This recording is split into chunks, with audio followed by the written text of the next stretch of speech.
10 ఏళ్ల నుంచి చాలాసార్లు మెడల్ వంచిర్రు, ప్రజలు వాళ్ళ మెడల్ వంచిండ్రన్న. కేటీఆర్ మెడల్ ఇరగలేదు, సంతోషపడమని వంచిర్రు అంతే. ఇట్లే మాట్లాడితే తప్పకుండా ఇరుగుతాయి కూడా, దానికి కూడా ఎక్కువ టైం పడుతుందని నేను అనుకుంటలేను. మరి మీ నాయన కామారెడ్డిలో ఓడిపోయింది కదా, ముఖ్యమంత్రి అని చెప్పుకుంటే ఆయన పోయి కామారెడ్డిలో ఓడిపోయింది కదా. ఆడ మీ నాయన మెడల్ ఇరుగొట్టింది కాషాయం కండువనే కదా.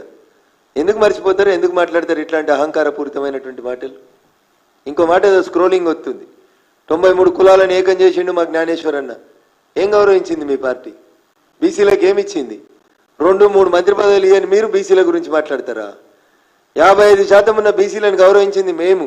నేను మళ్ళీ చెప్తా ఉన్నా, బీసీ ముఖ్యమంత్రి అని చెప్పింది మేము, బీసీలకు సముచిత గౌరవం ఇచ్చింది మేము.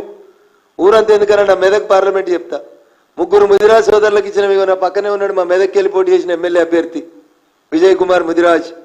సంగారెడ్డికి వెళ్ళి పోటీ చేసిర్రు రాజు ముదిరాజ్. గజ్వేల్కి వెళ్ళి పోటీ చేసిర్రు ఈటల రాజేందర్ ముదిరాజ్. నర్సాపూర్కి వెళ్ళి పోటీ చేసిర్రు ఎర్రగొల్ల మురళీ యాదవ్. పటాన్ చెరువుకి వెళ్ళి పోటీ చేసిర్రు నందీశ్వర్ గౌడ్. 7 ఎమ్మెల్యేలు ఉంటే 5 ఇచ్చినాం కదనే మేము బీసీలకి. మీరేమి ఇచ్చిర్రే? గెలిచిన ఒక్క ముదిరాజ్ ఆయనకి మంత్రి పదవి వేయలేదు వాళ్ళు.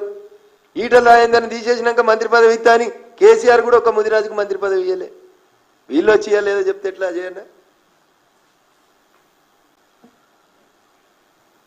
బీఆర్ఎస్ సిఆర్ఎస్ ఒక్క సీటు కూడా రాదు కేటీఆర్ గారు, ఒక్కటి కూడా రాదు. నీకు ఇంకేమైనా ఆలోచన ఉంటే రా మెదక్కి, ఇంకా నామినేషన్ వేయలే కదా మీ క్యాండిడేటు.